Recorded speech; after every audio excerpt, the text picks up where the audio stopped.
네, 시청자 여러분 안녕하십니까? 뉴스타트 2부 시작합니다. 대선 레이스에서 한 발 앞서 있는 건 역시 더불어민주당 이재명 후보죠. 이 후보의 공직선거법 위반 사건 상고심 결과가 내일 나옵니다. 막판 변수가 될지에 관심이 쏠립니다. 국민의힘에선 김문수, 한동훈 예비후보가 결승전을 치르게 됐습니다. 서울 시내버스 노사 협상이 결국 결렬됐습니다. 9시간 협상에도 접점을 찾지 못한 건데요. 노조는 오늘 첫 차부터 준법 투쟁을 시작했습니다. 출근길 버스 배차 간격이 늘어나면서 일부 차질이 불가피할 전망인데요. 잠시 뒤 취재 기자 연결해서 현장 상황 살펴보겠습니다. 그럼 이 시각 주요 뉴스부터 살펴보겠습니다.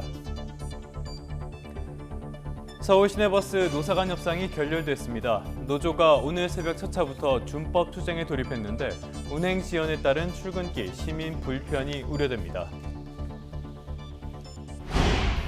취임 100일을 맞아 트럼프 대통령이 자동차 관세 완화 방안을 발표했습니다. 트럼프 행정부는 미국에서 자동차를 만드는 기업의 차 부품 관세 부담을 2년간 한시적으로 줄이기로 했습니다. 더불어민주당 이재명 대선 후보의 선거법 위반 상고심이 내일 선고됩니다. 이례적으로 빠른 심리로 이 후보의 정치적인 명운을 가르게 됐습니다. 국민의힘 김문수, 한동훈 후보가 대선 후보 경선 결선에 진출했습니다.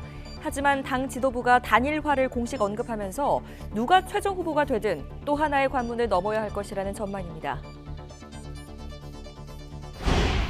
UCM 교체 대란으로 SK텔레콤 가입자의 이탈이 가속화하고 있습니다.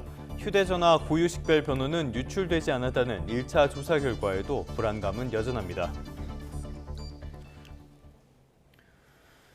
첫 소식입니다. 오늘 새벽 서울 시내버스 노사 간 협상이 최종 결렬됐습니다. 노조는 첫 차부터 안전운행, 이른바 준법 투쟁을 시작했습니다. 총파업은 하지 않지만 안전수칙에 따라 버스를 운행한다는 게 노조 측의 설명인데요. 출근길 일부 불편이 예상됩니다. 현장에 취재기자 나가 있습니다. 김태원 기자. 네, 서울 강남역 앞 거리에 나와 있습니다. 네, 아직 시각이 다소 일러서 사람들이 많이 보이지는 않는데 현장 상황 어떻습니까? 네, 저희가 시내버스에서 내리는 출근길 시민분들을 상대로 버스 이용에 불편함이 없었는지를 물어봤는데요. 승객 대부분이 아직까지 운행 시간이 더뎌졌다거나 배차 간격이 늘어지는 건 크게 느끼지 못했다고 입을 모았습니다. 다만 날이 밝으면서 차들이 더 늘어나면 운행 지연이 지금보다 더 심화할 가능성도 있겠습니다. 서울시 버스노동조합은 오늘 새벽 2시 노사 임금 협상이 최종적으로 결렬되면서 새벽 첫 차부터 안전운행, 이른바 준법 투쟁을 시작한다고 밝혔습니다. 노조가 말하는 안전운행은 건널목 앞 우선 멈춤이나 휴게시간 준수 등 말 그대로 규정을 철저하게 지키며 운행한다는 겁니다. 다만 운행 간격이나 속도 등을 조절해 사실상 버스 운행을 지연하는 방식이라는 점에서 완만한 단계의 쟁의 행동으로 분류됩니다. 출근길 어느 정도의 시민들의 불편이 예상되는 이유입니다. 이에 따라 서울시도 비상수송 대책을 가동합니다. 지하철 출근 혼잡 시간대 운영을 오전 10시까지로 연장하고 열차 투입도 늘립니다. 또 출근 시간대 지하철 역사와 주요 거점을 연결하는 무료 셔틀버스를 자치구별로 운영합니다. 구별 셔틀버스 운행 노선도는 서울시나 서울교통정보센터 홈페이지에서 확인하실 수 있습니다. 네, 시내버스 노사 협상이 최종적으로 결렬된 과정도 설명을 좀 해주시죠.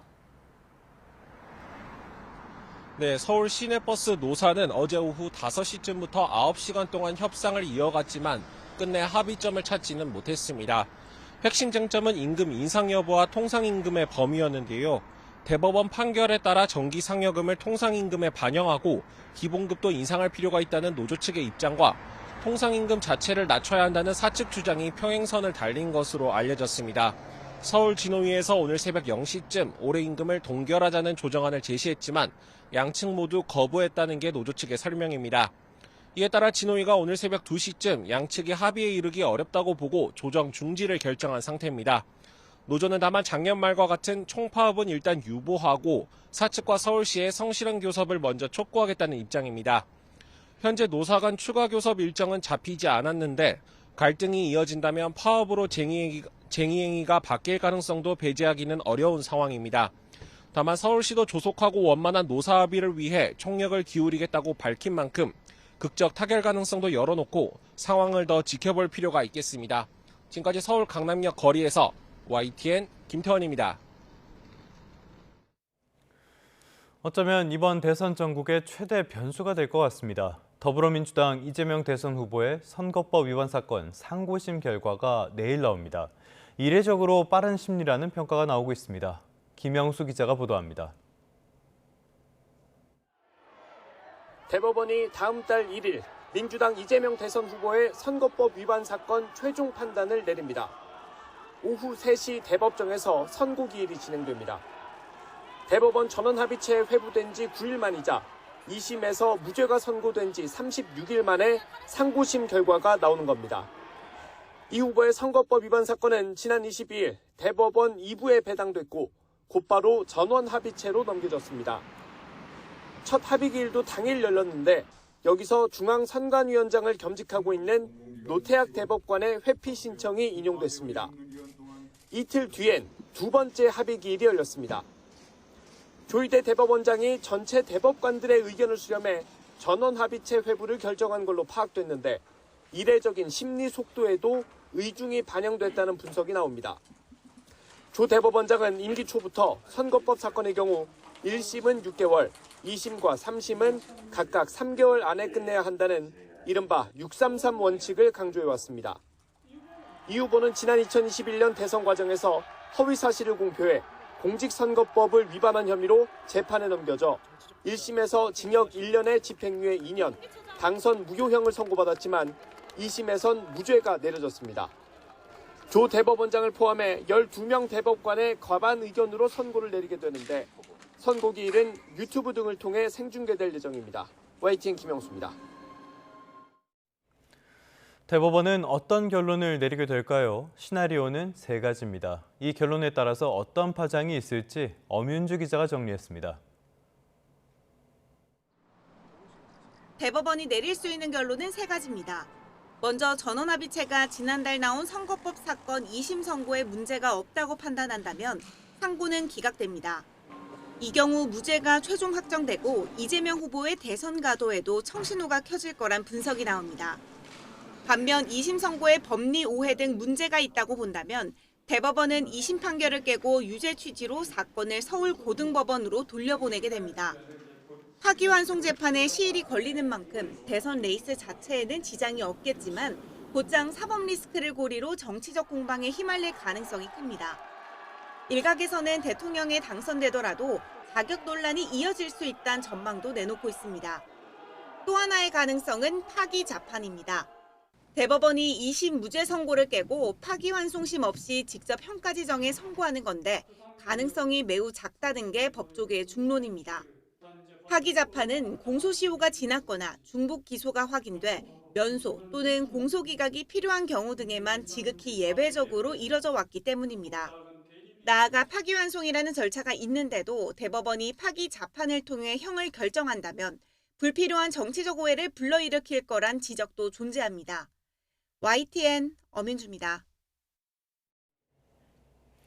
대선 본선에 나설 더불어민주당 선거대책위원회가 오늘 본격적으로 닻을 올립니다.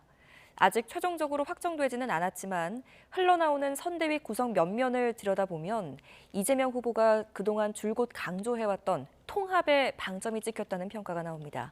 정인용 기자입니다. 민주당 이재명 대선 후보는 선출 직후부터 모든 국민의 후보가 되겠다며 통합을 기치로 내걸었습니다. 본선을 이끌 통합 캠프 1호격으로 진영을 초월해 보수 책사 윤여준 전 장관이 가장 먼저 이 후보 입에 오른 게 신호탄이었습니다. 좀 대표적인 인물로 윤여준 전 장관님한테 우리 선대위를 전체적으로 한번 맡아주십사.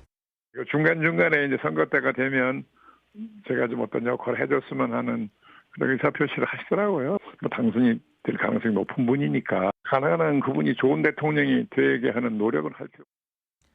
윤 전 장관은 안보도 중요하지만 먹고 사는 문제를 해결해야 하는데 이 후보가 경제에도 전문성이 있다며 다행이라고 추켜 세웠습니다. 보수 인사 추가 영입 가능성도 제기되는 가운데 계파를 초월한 인재 영입도 눈길을 끌고 있습니다. 지난해 총선에서 이른바 비명행사 논란 끝에 탈락한 박용진 전 의원이 대표적입니다. 이재명 후보가 중도 보수 외연 확장에만 쏠리지 않도록 진보 진영을 더 다지겠다는 조력 의지를 드러냈습니다. 지금 제안이 와서 서로 의논 중이에요. 저는 이제 레프트 윙 역할 더 탄탄하게 하는 게 맞지 않나? 이런 생각을. 노무현 정부 초대 법무부 장관으로 친노계인 강금실 전 장관도 총괄 선대위원장직을 수락했고 중요 고비마다 이 후보의 쓴소리를 내 개파색이었다고 평가받는 우상호 전 의원은 강원 지역을 맡아달라는 요청을 받고 수용했습니다. 비명계 유력 인사인 김부겸 전 총리나 경선 경쟁자였던 김경수 전 경남지사 역시 선거 지원 사격에 나설 걸로 예상됩니다. 유승민계로 경북에서 3선을 한 건호올 전 의원은 이재명 후보 지지 선언도 했는데 대구 경북 지역 유세를 맡을 걸로 보입니다. 민주당과 이재명 후보 측은 진영과 계파를 초월한 대선 캠프로 지지층은 물론 중도 무당층 표를 확실하게 끌어모으겠다는 의지를 다지고 있습니다. 지난 0.73%포인트 차 석패를 반면교사 삼아 본선 레이스 초반부터 국민의힘의 주도권을 뺏기지 않으려는 의도란 해석도 적지 않습니다. YTN 정인용입니다. 국민의힘 2차 경선의 승자는 김문수, 한동훈 두 후보였습니다. 이들은 탄핵 반대 대 찬성 1대1 구도로 결선을 펼치게 됐는데요. 최종 대선 후보는 다음 달 3일 전당대회를 거쳐 결정될 예정입니다. 윤웅성 기자입니다. 국민의힘이 당원 투표와 국민 여론조사를 각각 50%씩 반영한 2차 경선 결과를 발표했습니다. 후보자 성명은 가나다 순으로 말씀드리겠습니다. 김문수, 한동훈. 이에 따라 안철수, 홍준표 후보는 4강에서 대권 도전을 멈추게 됐습니다. 안 후보는 민주당 이재명 대선 후보를 꺾기 위해 힘을 모아야 한다고 강조했고, 이재명 맞고 정권 교체 이루는데 제 힘 바치겠습니다. 홍 후보는 정치 인생을 졸업하고 자연인으로 돌아가겠다며 정계 은퇴를 선언했습니다. 지난 30년간 여러분의 보살핌으로 참 훌륭하게 정치 인생을 오늘로서 졸업하게 돼서 정말 고맙습니다. 결선에 오른 김문수, 한동훈 후보는 탈락한 후보들의 위로를 건네며 대선 승리를 다짐했습니다. 애국 시민 여러분 모시고 우리 대한민국의 위기를 이겨내고 저는 서서 죽겠다는 각오로 여러분을 위해서 싸워서 반드시 이기겠습니다. 2차 경선 결과 역시 선거법에 따라 구체적인 순위나 득표율은 공개되지 않았습니다. 다만 과반 득표자가 나올 경우 곧장 본선 행이 결정될 예정이었던 만큼 김문수, 한동훈 양자 모두 압도적 승리는 거두지 못했을 거란 분석입니다. 또 탄핵 반대파인 김 후보와 탄핵 찬성파인 한 후보 간 양보할 수 없는 1대1 구도 속 더욱 치열한 주도권 싸움이 펼쳐질 것으로 보입니다. 여기에 이른바 한덕수 출마론에 긍정적인 김문수 후보. 반면 일단 경선에 집중하자는 한동훈 후보의 입장이 미묘하게 엇갈리는 것도 관전 포인트입니다. 국민의힘은 한 차례 양자 토론회를 거친 뒤 다음 달 3일 최종 당 대선 후보를 선출할 예정입니다. YTN 윤웅성입니다. 네, 보신 것처럼 국민의힘 대선 경선이 막바지를 향해 갈수록 한덕수 대통령 권한대행의 행보에도 무엇보다 관심이 쏠립니다. 만약에 한대행이 출마를 한다면 최종 선출된 국민의힘 후보와 단일화가 불가피한데요. 어떤 선택지가 있는지 김다연 기자가 취재했습니다. 국민의힘 김문수 후보와 한동훈 후보 가운데 한덕수 권한대행과의 연대 가능성에 더 열려있는 건 김 후보입니다. 저 김문수는 누구라도 손잡고 반드시 이재명 독재를 막아내겠습니다. 경선이 진행되는 과정에서 중간에 단일화니 뭐니 하고 얘기하는 건 저는 공감하지 않습니다. 한대행이 출마한다면 국민의힘 후보로 나갈 수 있는 선택지는 크게 두 가지로 첫 번째론 입당 후 단일화 과정을 거치는 방법이 거론됩니다. 하지만 굴러온 돌이 박힌 돌을 뺀다는 기존 후보 측의 반발을 살 가능성이 적지 않습니다. 두 번째는 한대행이 일단 무소속으로 출마한 뒤 국민의힘에 들어오는 방안이 있습니다. 토론이나 여론조사를 거쳐서 한대행의 경쟁력이 기존 후보보다 높다는 게 검증되면 당에 들인다는 구상인데 이란보다는 당내 일각의 불만을 잠재울 수 있고 시간적 여유도 있다는 평가입니다. 물론 끝까지 무소속 범여권 후보로 완주할 수도 있겠지만 국민의힘의 직접적인 선거 지원과 후보 기호인 2번을 받을 수 없어서 실현 가능성이 크지 않다는 분석입니다. 경선 결과를 무시하고 한대행을 중간에 투입하는 게 가능하냐는 근본적 의문에 대한 답은 당의 최종 대선 후보는 당무 전반에 우선권을 쥔다는 내부 규정에 있습니다. 결국 김 후보와 한 후보 중 누가 됐든 최종 후보가 돼 허락만 한다면 어떤 방식도 가능하다는 겁니다. 결정은 결국엔 후보한테 있는 것이고요. 1+1이 2가 아니고 2보다 적은 수치들이 나온다면 굳이 단일화할 필요가 없다라고 생각이 듭니다. 벌써부터 범진보 진영은 한대행을 향해 기회주의자 끝판왕, 노욕 같은 원색적 비난으로 견제 수위를 높이는 모습입니다. 내란 내, 주술 주, 의리 없음 의, 무능 무, 방탄 방, 오 불가론 후보입니다. 후보 등록 마감 시한인 5월 11일 이후 국민의힘은 대선 후보를 바꿀 수 없습니다. 남은 경선 레이스는 한대행과 단일화를 해낼 인물인지 한대행보다 나은 후보인지를 증명하기 위한 경쟁으로 이어질 거란 전망도 나옵니다. YTN 김다연입니다. 정치 브로커 명태균 씨가 검찰 조사를 받았습니다. 이 자리에서 김건희 여사의 공천 개입 정황을 거듭 주장했는데요. 사실상 김 여사 소환 준비를 마친 검찰이 최대한 신속하게 김 여사를 조사한다는 방침인데 변수가 남아 있습니다. 임성호 기자의 보도입니다. 윤석열 전 대통령 부부의 공천 개입 의혹을 수사하는 검찰이 정치 브로커 명태균 씨를 서울중앙지검으로 불러 조사했습니다. 지난 2월 사건을 창원에서 서울로 옮긴 후 명 씨가 서울로 올라와 조사를 받은 건 처음입니다. 명 씨는 지난해 4월 지방선거 당시 김 여사가 경남 창원 의창 지역구에 김상민 전 검사를 밀어주려 했다고 재차 밝혔습니다. 여사가 조국 수사 때 김상민 검사가 고생을 많이 했다. 그 사람 좀 챙겨주라. 이렇게 얘기를 하거든요. 그다음에 김영선 의원한테 공기업이나 이번에 참고 장관직으로 가는 게 좋지 않겠느냐. 의견 타진을 한 거죠. 검찰은 사실상 김건희 여사를 조사할 준비는 마쳤는데 소환 일정 조율은 답보 상태입니다. 검찰은 최근 김 여사 측에 최대한 신속한 조사가 필요하다는 입장을 전했고 김 여사 측도 변호인을 선임하며 대응에 나섰지만 검찰 조사에 대해선 입장을 밝히지 않고 있습니다. 또 최근 김 여사의 주가 조작 의혹에 대해 서울 고등검찰청이 재수사에 돌입한 데다 김 여사 관련 특검 도입이 거론되는 점도 소환 일정 조율의 변수가 될 전망입니다.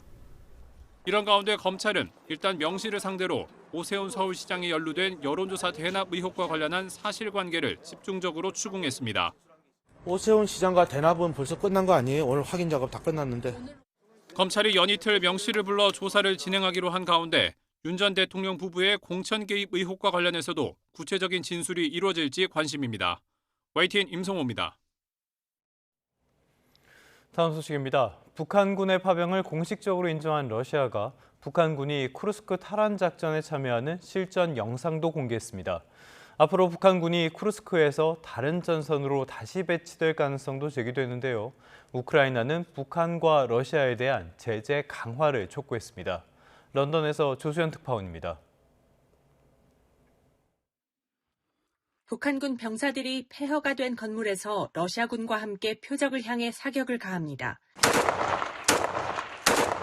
러시아가 북한군이 쿠르스크의 수잔스키 지구 탈환 작전에 참여했다며 공개한 영상입니다.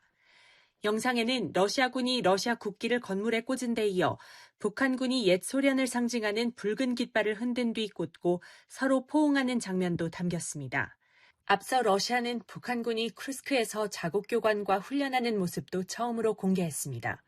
크렘린궁은 푸틴 대통령이 쿠르스크 전투에서 적극적인 역할을 한 북한군의 포상 가능성도 배제할 수 없다고 밝혔습니다. 더불어 푸틴 대통령은 다가오는 전승절 열병식에서 여러 국가를 대표하는 군부대가 행진할 예정이라며 북한군이 참가할 수도 있음을 시사했습니다. 북한군이 앞으로 다른 전선으로 재배치돼 계속 전투에 참여할 가능성도 있습니다. 안드레이 카르타폴로프 러시아 국가두마 국방위원장은 북한군이 현 임무를 완수하고 새로운 임무를 준비하고 있다고 말했습니다. 어떤 임무인지는 추후 밝혀질 것이고 최종 결정은 푸틴 대통령이 내릴 것이라고 덧붙였습니다. 우크라이나는 러시아와 북한의 불법 군사협력은 국제법과 유엔 안보리 결의안을 심각하게 위반한다며 제재 강화를 촉구했습니다. Новий день, новий чіткий доказ, що на Росію треба тиснути. Тиснути відчутно, щоб вони там в Москві були змушені завершувати. 또 러시아가 다음 주 전승기념일 연휴 기간 72시간 휴전을 선언한 데에 대해서는 조작을 위한 시도라고 비판했습니다.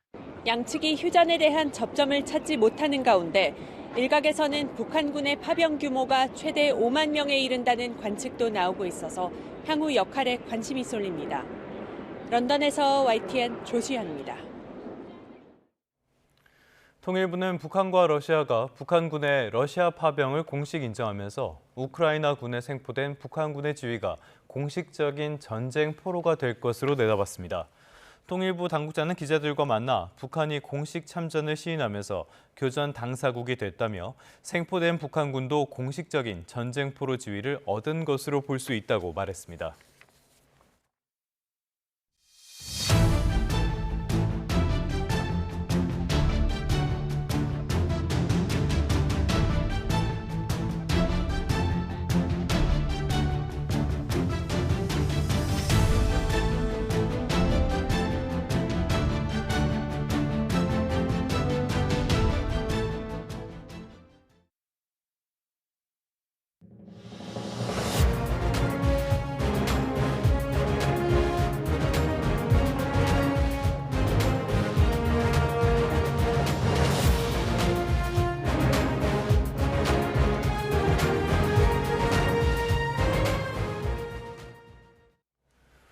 트럼프가 촉발한 관세 전쟁, 지금까지는 중국을 빼면 그럭저럭 순항하는 분위기입니다. 경제 대혼란 속에 성과가 급한 거는 미국이죠. 미국이 한국과는 대선이 치러지기 전에 협상을 마무리 짓길 원한다고 밝혔습니다. 네, 이른바 7월 패키지를 추진하며 협상을 서두르지 않겠다는 우리 정부의 입장과는 다른 설명을 내놓은 겁니다. 워싱턴 연결해서 자세한 내용 알아보겠습니다. 권중기 특파원, 우리 정부는 협상을 서두르지 않겠다는 입장인데 이와 배치되는 발언이 미국에서 나왔다고요? 그렇습니다. 백악관은 트럼프 취임 100일을 맞아 이른 아침부터 브리핑을 했습니다. 트럼프 대통령이 물가도 낮추고 대규모 해외 투자도 유치했다며 성과를 나열하는 자리였습니다. 질의응답에서는 곧 선거를 치르는 한국, 일본의 경우 관세 유예가 끝나는 7월 초 전까지 협상 마무리가 어려운 것 아닌지 질문이 나왔는데 베센트 재무장관은 그 반대로 이해하고 있다며 이렇게 답변했습니다. From our talks that these governments actually want to have the framework of a trade deal done before they go into elections to show that they have successfully negotiated with the United States. So we are finding that they are actually much more keen to come to the table, get this done, and then go home and campaign on it. 베센트 장관은 또 한국은 일본, 인도와 함께 협상에서 가장 적극적으로 협력하는 나라라며 협상 윤곽이 점차 드러나고 있다고 말했습니다. 러트닉 상무장관은 CNBC와 인터뷰에서 이미 협상이 완료돼 인준을 기다리는 나라도 있다고 말했지만 어느 나라인지 구체적으로 거명하진 않았습니다. 트럼프의 관세는 조금씩 후퇴하고 있는데 이번에는 자동차 관세 예고한 대로 완화 방안이 나왔어요. 어떤 내용입니까? 네, 당장 자동차 부품 100%를 미국에서 조달할 수 없는 게 현실인 만큼 앞으로 2년 동안은 관세를 깎아주겠다는 게 골자입니다. 상무부 고위당국자는 브리핑을 통해 미국에서 완성하는 자동차에 한해 부품 관세를 2년에 걸쳐 상쇄해주겠다고 밝혔습니다. 첫 해는 차값의 15%, 두 번째에는 10%만큼 부품관세 25%를 받지 않겠다는 건데 전체 차값으로 따지면 각각 3.75%와 2.5%에 해당하는 금액입니다. 트럼프 대통령은 자동차 부품의 미국 내 생산이 가능할 때까지 잠시 시간을 주는 거라고 설명했습니다. 직접 들어보시죠. We just wanted to help them during this little transition, short term. And during this little, if they can't get parts, you know, it has to do with a very small percentage. If they can't get parts, we didn't want to penalize them. 혼조세로 시작한 뉴욕 증시는 트럼프 행정부의 자동차 관세 감면 조치 발표 이후 일제히 상승세로 전환했습니다. 네, 이런 가운데 트럼프 대통령이 취임 100일을 맞아서 자동차 제조업의 중심인 미시간으로 간다고요? 네, 잠시 후 1시간 뒤쯤 미시간에서 대선 유세 형식의 취임 100일 행사를 개최합니다.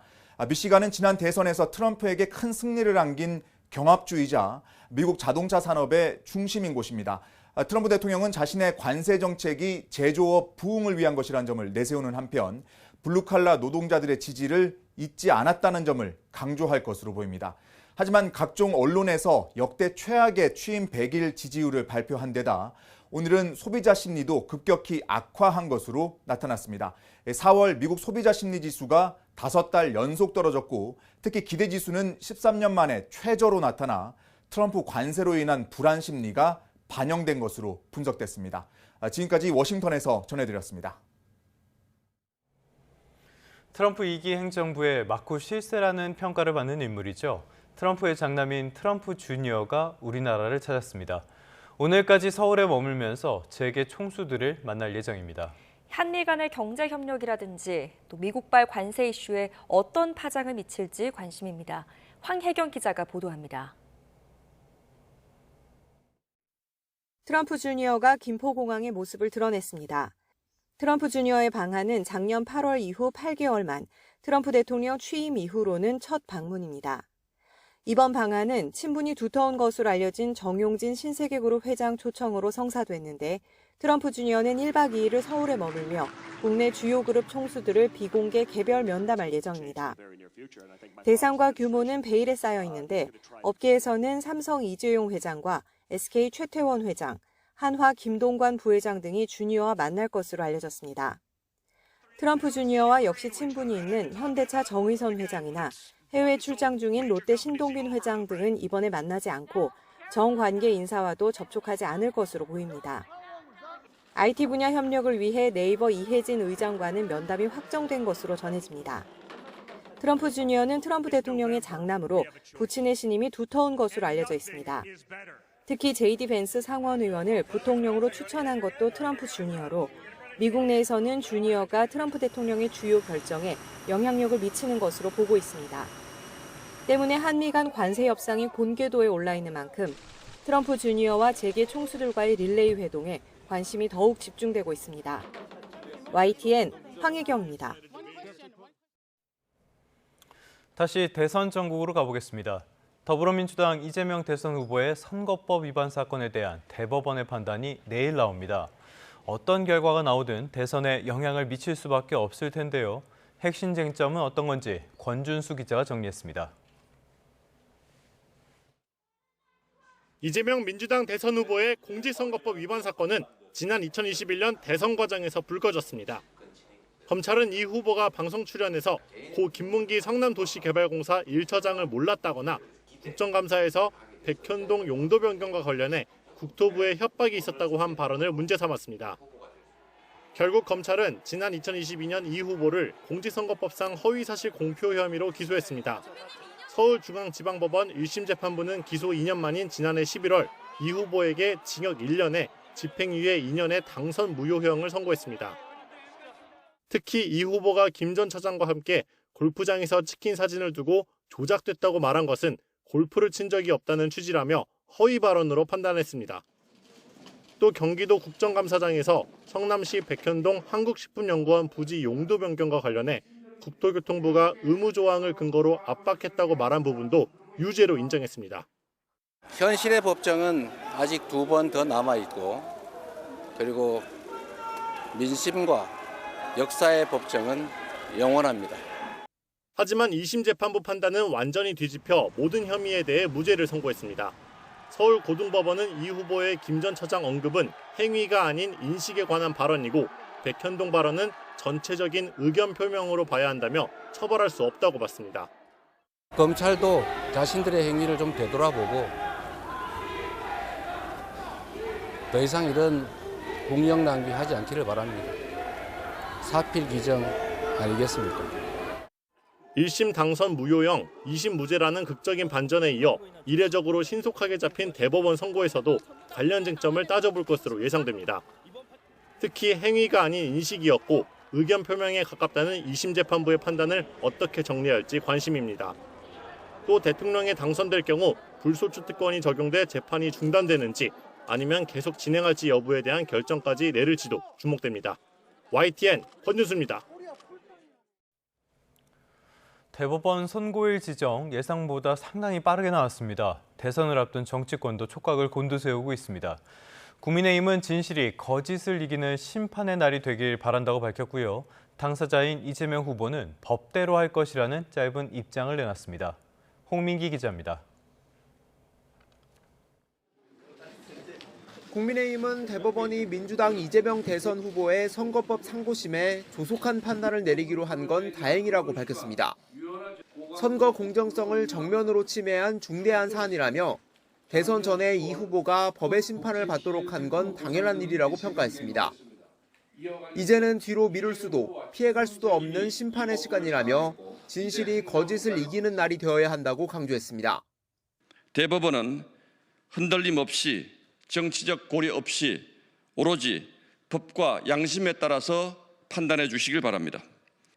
반면 민주당은 재판부가 상식과 순리에 맞는 현명한 판결을 내려주길 기대한다는 내용의 짧은 논평을 냈습니다.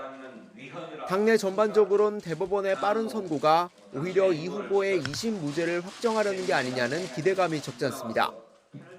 다만 대선을 코앞에 두고 또다시 재판 리스크가 불거진 데 다소 당혹스러운 기류도 엿보이는데 지금은 주권자의 시간이라며 사법부를 향한 경고가 흘러나온 것도 같은 맥락입니다. 이례적으로 빠르다는 평가 있거든요.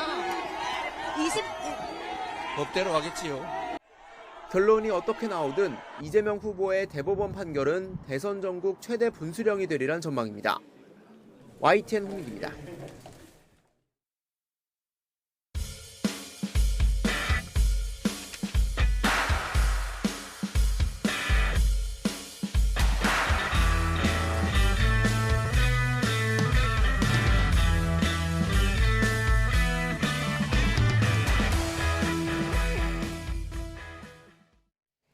네, 2월 3일 대선을 이제 34일 앞두고 있습니다. 오늘도 역시 분주하게 움직이는 각 당의 소식 알아봅니다.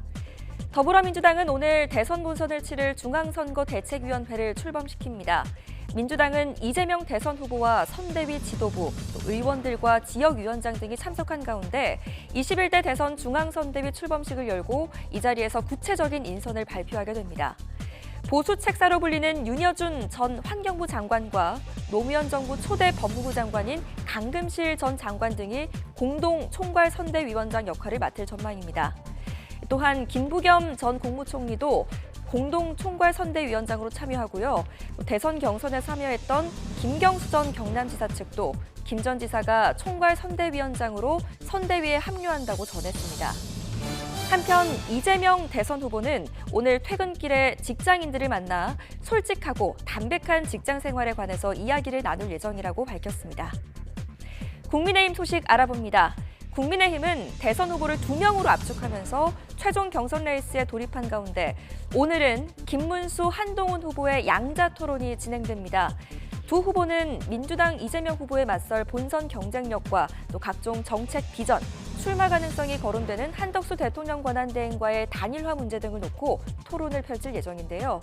토론회에 이어서 내일부터는 이틀 동안 각각 50% 비율로 반영되는 당원 투표와 국민 여론조사가 실시됩니다. 최종 대선 후보는 오는 3일 전당대회에서 결정됩니다. 국민의힘 대선 경선에서 홍준표 전 대구시장을 도왔던 현역 의원들이 김문수 후보 지지 의사를 밝힙니다.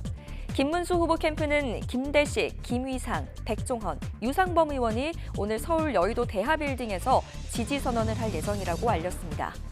또 이영수 세미준 중앙회장과 김선동 전 국회의원, 조광환 전 남양주시장 등도 함께 김문수 후보를 도울 예정입니다.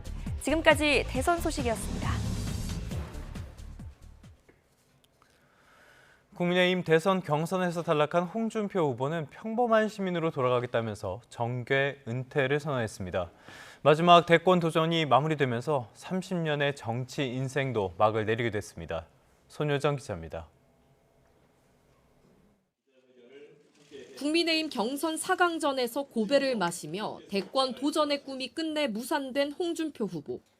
공언했던 대로 컷오프 발표 직후 30년 정치 인생을 졸업한다며 정계 은퇴를 선언했습니다.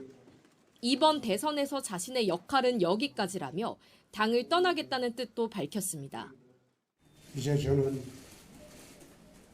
서울 시민으로 돌아가서 시장통에서 거리에서 부담 없이 만날 수 있는 그런 일개 시민으로 남았으면 합니다.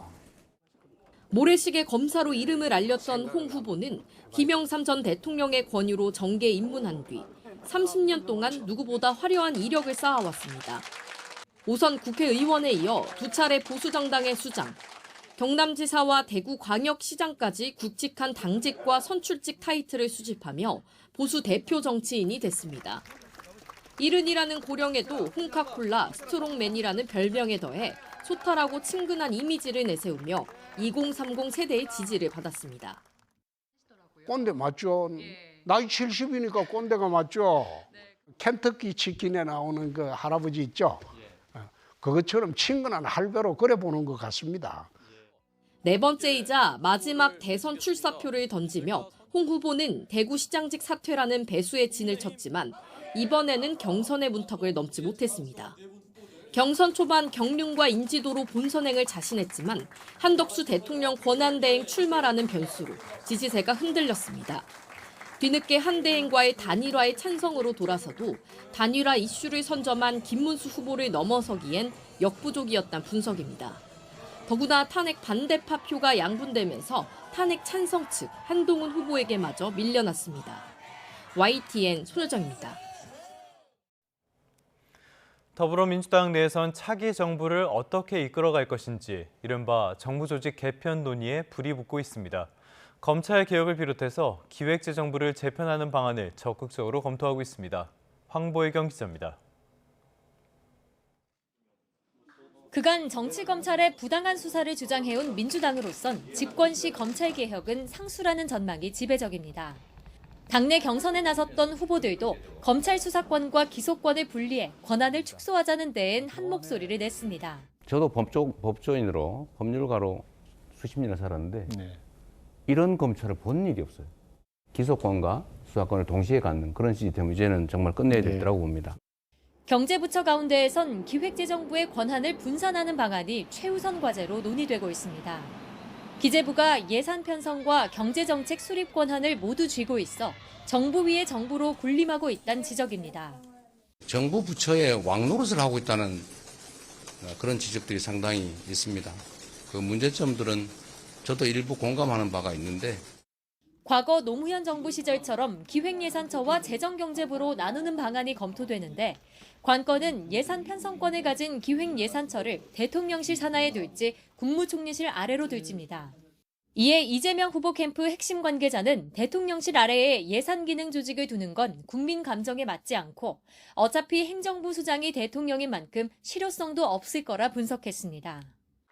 이 밖에도 기후에너지부를 새로 만들거나 인공지능 산업을 지원할 과학기술부총리직을 신설하는 등 다양한 조직 개편 방안이 거론되고 있습니다. 민주당은 아직 대선 공약이 확정된 건 아니라며 선대위 공식 출범 뒤 정책본부 차원에서 차기 정부 밑그림을 그리는데 속도를 내겠다는 구상입니다. 다만 차기 정부는 인수위원회 없이 곧바로 출범하는 만큼 대대적인 정부 조직 개편엔 한계가 있을 거라는 우려도 나옵니다. YTN 황보혜경입니다. 오늘은 더욱 고온 건조한 날씨가 이어지겠습니다. 현재 기온은 서울이 10도 등으로 선선하지만 한낮에는 서울이 26도, 대구는 27도까지 올라서 초여름처럼 덥겠습니다. 종일 맑은 날씨까지 이어지면서 산불 위험이 높겠는데요. 현재 전국 대부분 지역에 건조특보가 발령 중입니다. 서해안과 강원 산간으로는 바람도 강하게 불어서 불이 번지기 쉽습니다. 불씨 관리 잘 하셔야겠습니다. 내일은 전국에 비바람이 불면서 건조특보가 해제되는 곳이 많겠습니다. 비는 오전에 서쪽 지역부터 시작이 되겠고요. 내리는 양은 10에서 50mm 정도입니다. 다만 산불이 발생한 대구 경북 지역은 5에서 10mm로 양이 많진 않겠습니다. 오늘 전남 동부와 경남 서부 지역에는 출근길에 안개가 끼겠습니다. 동해안에서는 너울성 파도가 밀려들겠고요. 서해안과 남해안 지역은 해수면이 높아져서 저지대 침수 위험이 있습니다. 현재 기온 보겠습니다. 서울이 10도, 대구가 10.4도로 출발하며 어제보다 조금 높고요.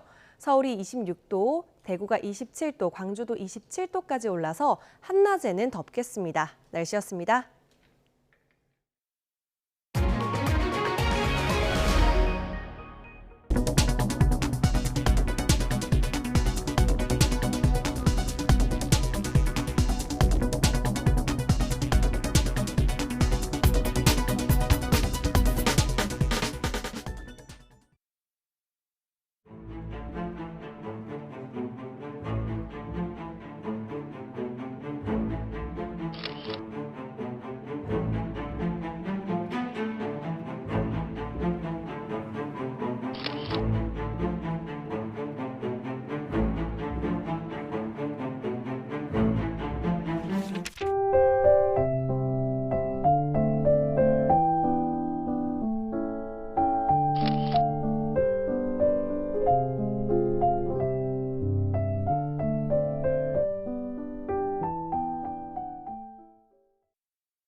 SK텔레콤의 무료 유심 교체가 이틀째 이루어졌죠. 어제도 별로 달라진 건 없었습니다.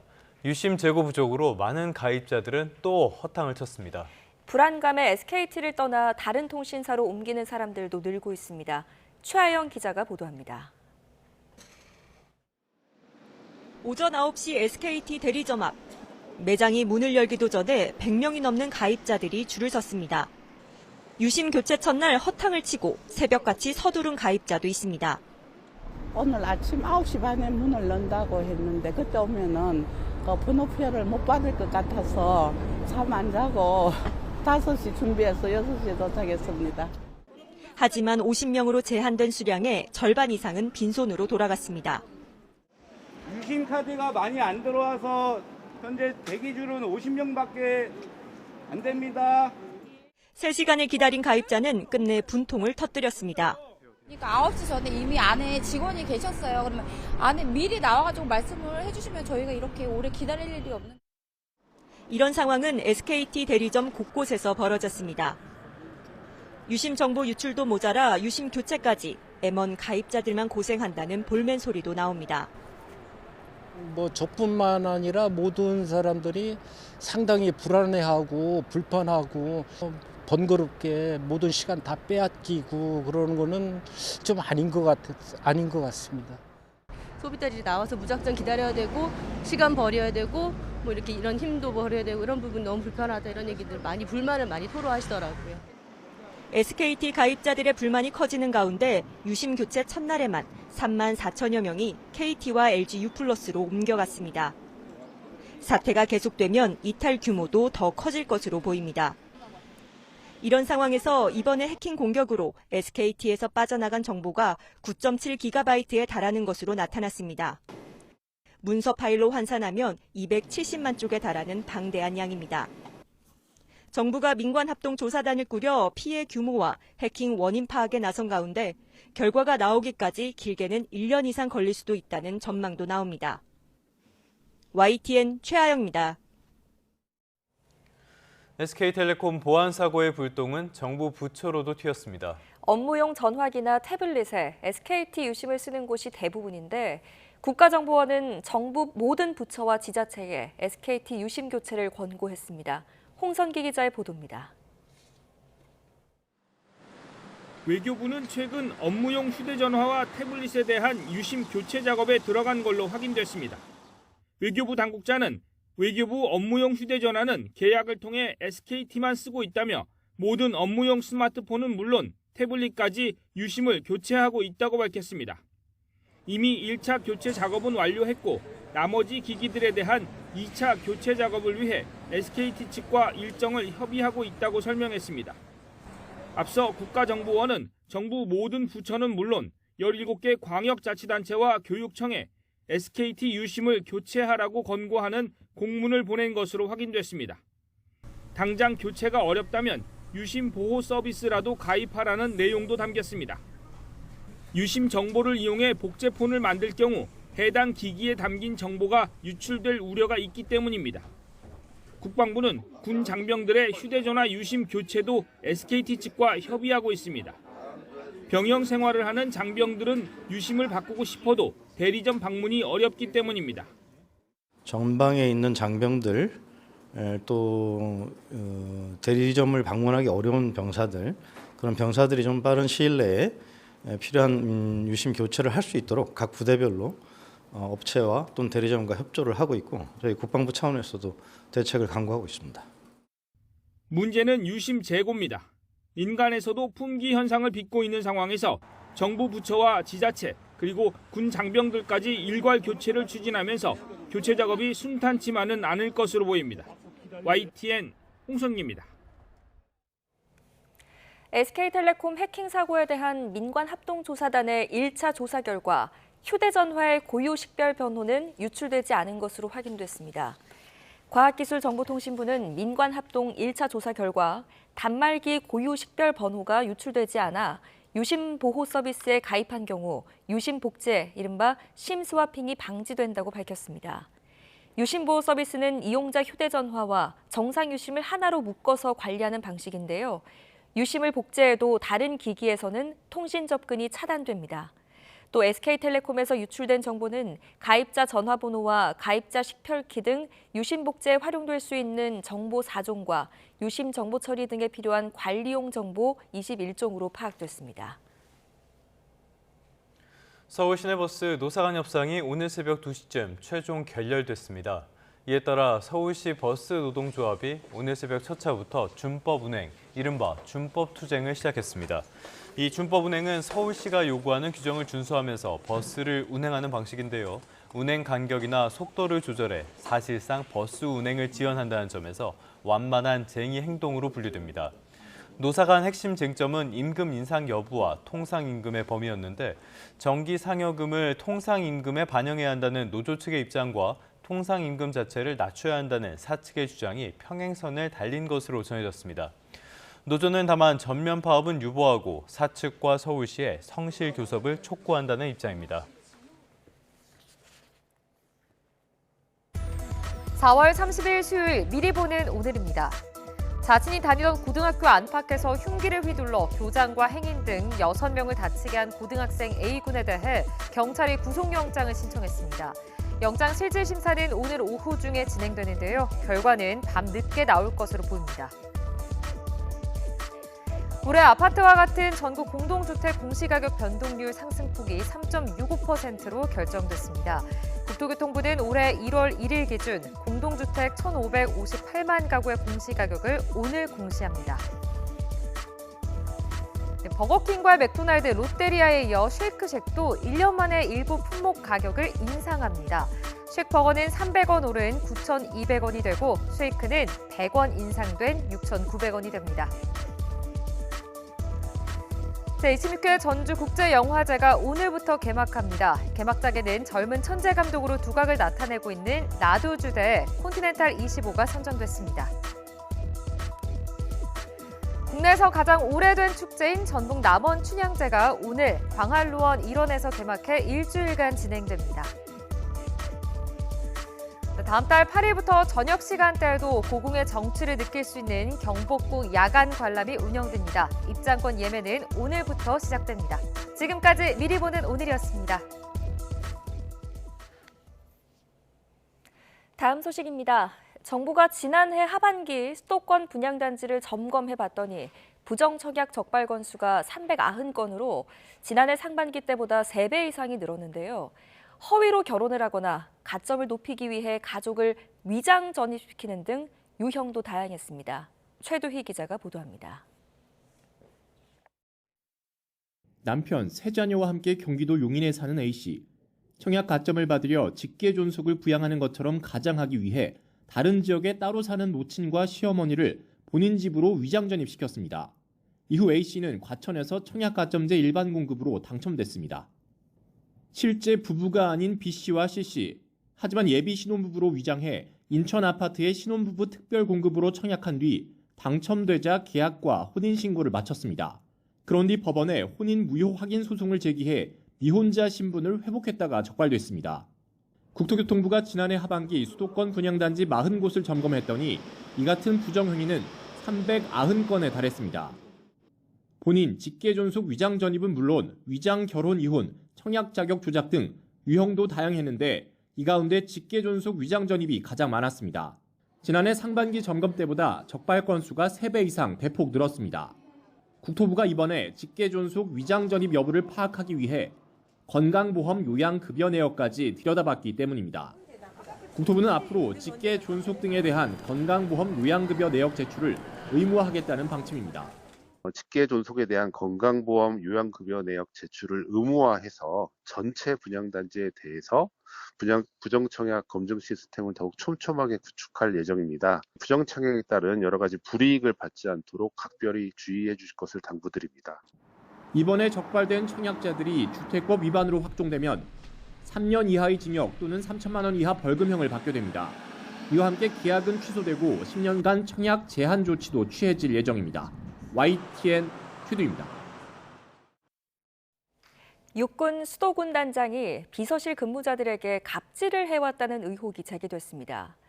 새벽부터 아내의 수영 강습을 대신 신청하게 하고 중고물품 거래와 또 휴일에 반려동물 밥주기 등 사적인 지시를 해왔다는 주장이 잇따랐는데 육군이 사실관계 확인에 나섰습니다. 임혜진 기자입니다. 박정택 수도군 단장과 가족이 지난해부터 1년 넘게 비서실 근무자들에게 사적 지시를 하며 갑질을 했다는 폭로가 나왔습니다. 군인권센터는 피해 신고가 잇따른다며 사례를 소개했는데 박 군 단장이 비서실 직원에게 자신의 아내를 위한 수영장 아쿠아로빅 수업을 대리 신청하도록 지시해 새벽 4시부터 수영장 밖에서 기다리다 선착순 접수를 한 뒤 업무에 복귀한 적도 있었다고 전했습니다. 센터는 박 군 단장이 반려 앵무새용 새장이나 손목시계, 러닝머신과 야구 점퍼 등의 중고 거래를 직원에게 대신 시켰다는 제보도 있었다며 관련 음성 파일을 공개했습니다. 크기는 좀 크고 괜찮은 것 같습니다. 그래, 그럼 그걸 해줘. 예, 알겠습니다. 얼마나 좀 안 깎아준대? 자, 한번 해보겠습니다. 문제 없습니다. 예.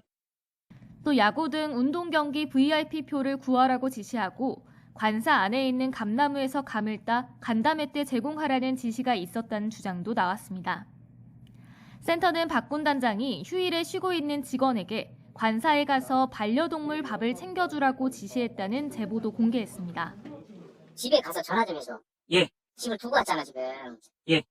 또리하고 키위 밥을 줘야 되는데. 네, 아침 가겠습니다. 너무 일찍 안 해도 돼, 괜찮아. 네, 알겠습니다. 그래. 네, 조성. 관사에 돌아다니는 길고양이가 시끄럽다며 포획하라고 지시하고 자녀 결혼식 날 직원에게 운전과 하객 자리 안내, 집 나르기 등 사적인 지시를 내리고 식사 가능 인원 150명이 다 찼으면 직원들은 밥을 먹지 말라고 했다는 주장도 나왔습니다. 센터는 지난 2017년 박찬주 대장 공관병 갑질 사건 이후로도 국내 갑질이 근절되지 않았다며 국방부를 향해 실태 점검과 재발 방지 대책 마련을 촉구했습니다. 장군 지휘부를 보좌하는 비서실, 부관직 등 모든 보좌 군인의 업무 실태를 점검하고 갑질 가해자와 관련 책임자에 대한 실효적인 징벌과 엄단이 우선되어야. 육군은 이 같은 의혹 제기에 대해 사실관계를 면밀하게 확인하고 있다며 공정한 조사를 위해 감찰조사팀에서 현장 조사를 진행한 뒤 결과에 따라 적법하게 조치할 예정이라고 밝혔습니다. YTN 임혜진입니다.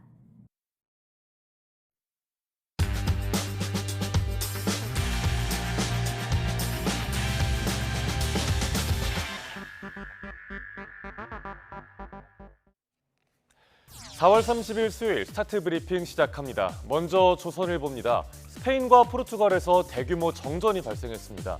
마드리드와 바르셀로나, 리스본 등 대도시가 직격탄을 맞았고요. 프랑스 남부 지역까지 피해를 봤습니다. 원인은 아직 조사 중인데 왜 이런 정전이 발생한 걸까요? 이번 정전으로 이베리아 반도 전체가 큰 불편을 겪었습니다. 에스컬레이터가 중단되고 기차가 멈춰서 시민들이 열차에서 내리기도 했고요. 신호등이 꺼져서 교통이 마비됐습니다. 비행기 이착륙에도 차질이 생기고 휴대폰과 신용카드 결제까지 먹통이 됐습니다. 초유의 정전 사태 원인으로 먼저 높은 재생에너지 의존도가 거론되고 있습니다. 재생에너지는 일조량과 바람에 따라서 발전량이 널뛰기 때문입니다. 또 기후변화로 인한 유도 대기 진동 이야기도 있습니다. 정전이 발생했을 당시에 스페인의 일교체가 극심했다고 하는데요. 찬 공기와 더운 공기가 뒤섞이면서 진동을 일으키고 이게 전류 주파수에 영향을 줬을 수도 있다는 겁니다. 이번 대규모 정전으로 스페인과 포르투갈 사회 전체가 순식간에 멈췄습니다. 우리나라가 이베리아 반도와 전력 환경이 비슷해서 이런 정전이 발생하지 않으리란 보장이 없는데요. 명확한 원인이 무엇인지 조사 결과가 나올 때까지 지켜봐야겠습니다. 다음 서울신문입니다. SK텔레콤 유심 대란으로 혼란과 불편이 계속되고 있습니다. 유심을 교체하려면 꼭 대리점에 방문해야 하죠. 그래서 대리점에서 대신 줄을 서줄 줄서기 알바를 구하기도 합니다. 전국의 SKT 대리점은 유심을 교체하려는 사람들로 인산인해를 이룹니다.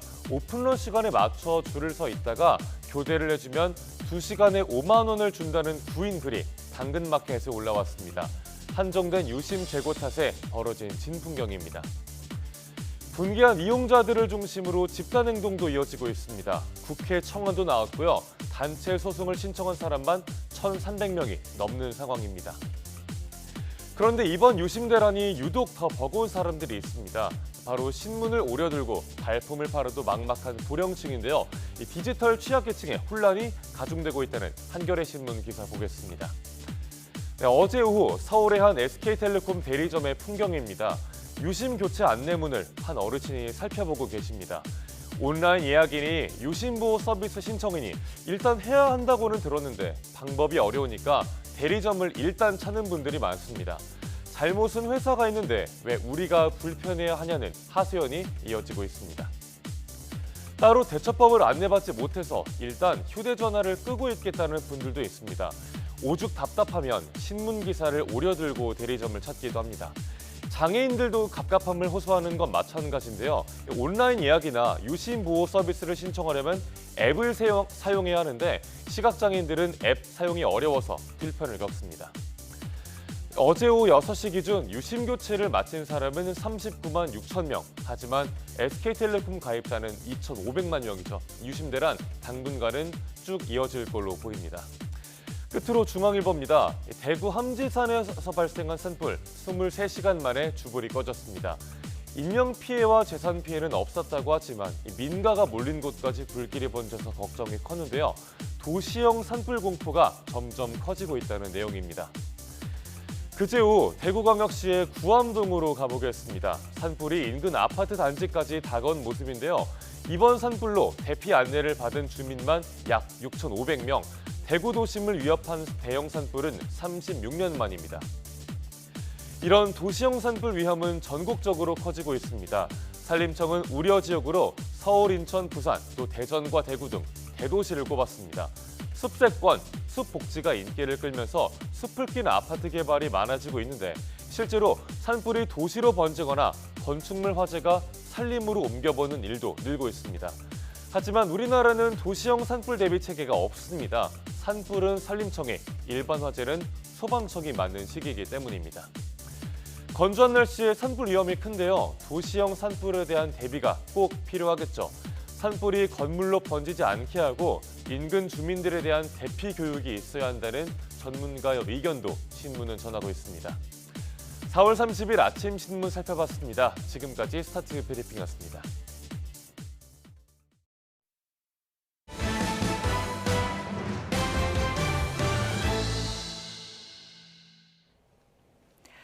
지난해 무안국제공항에서 발생한 제주항공 여객기 참사의 1차 원인으로 조류 충돌이 지목된 가운데 정부가 올 하반기 무안공항에 조류 탐지 레이더를 시범 운용하기로 했습니다. 국토교통부는 또 무안공항의 종단 안전구역과 방위각 시설 개선을 8월 말까지 끝내는 등 안전성 강화 조치를 신속하게 이행하고 운항 안전성을 면밀히 검토한 뒤 무안공항 운영 재개 시기를 확정하기로 했습니다. 국토부는 항공안전 전반에 대한 국민적 우려를 해소하기 위해 오늘 이런 내용을 포함한 항공안전 혁신 방안을 발표합니다. 가정의 달인 5월을 앞두고 가족 사진을 무료로 찍어준다고 유인한 뒤 고가의 앨범이나 액자 제작 비용, 원본 파일 제공 비용을 청구하는 사례가 잦자 소비자 주의보가 내려졌습니다. 한국소비자원은 사진 촬영 관련 피해 구제 신청이 지난해 472건, 올해 1분기에도 115건이 접수됐다며 이같이 밝혔습니다.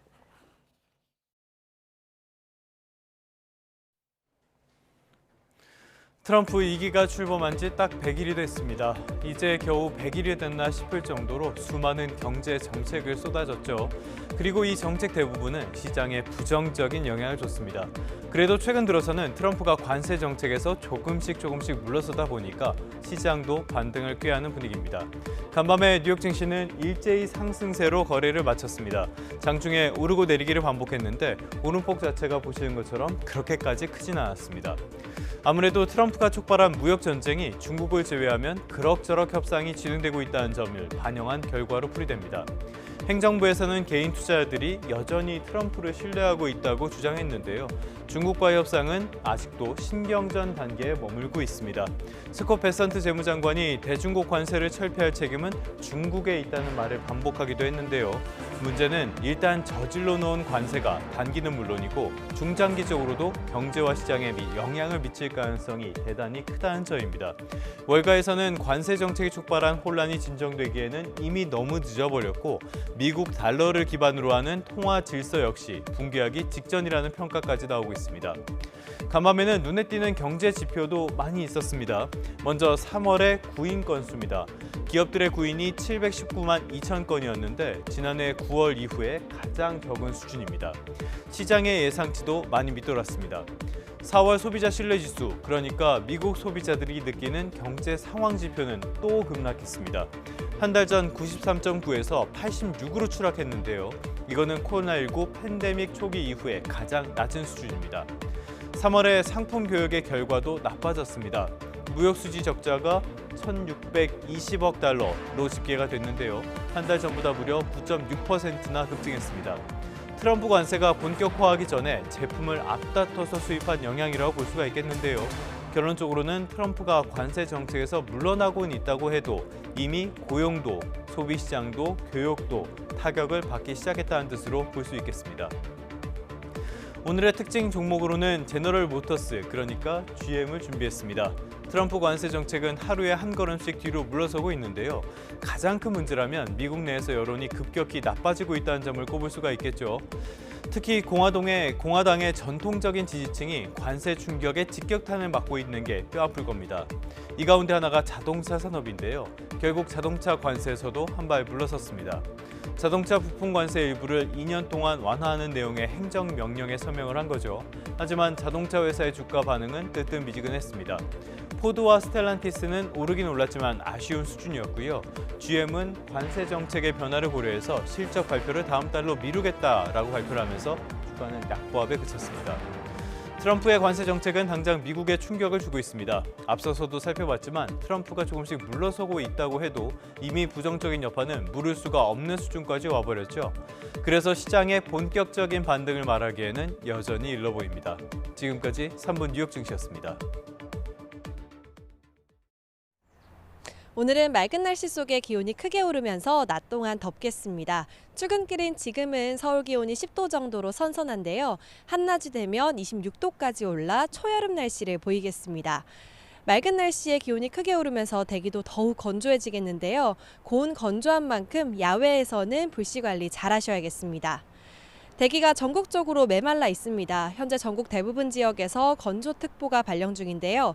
서해안과 강원 산간으로는 바람도 강해서 불이 번지기 쉽습니다. 특히 강원도는 건조경보에 강풍까지 겹쳤기 때문에 더욱 주의하셔야겠습니다. 오늘 아침은 어제보다 2에서 3도가량 높게 출발하고 있습니다. 현재 서울 기온이 10도, 대구는 10.4도입니다.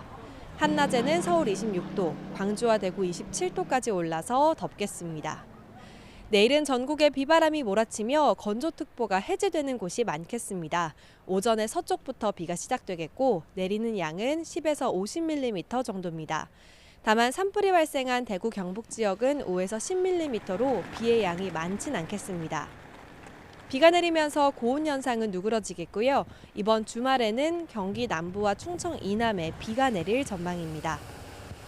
오늘 동해안에서는 너울성 파도가 높게 일겠습니다. 또 서해안과 남해안 지역은 해수면이 높아지겠는데요. 저지대에서는 침수 위험도 있어서 해안가 안전사고에 주의하셔야겠습니다. 지금까지 YTN 이혜민입니다. 3분 뒤에 뉴스타트 3부가 계속됩니다.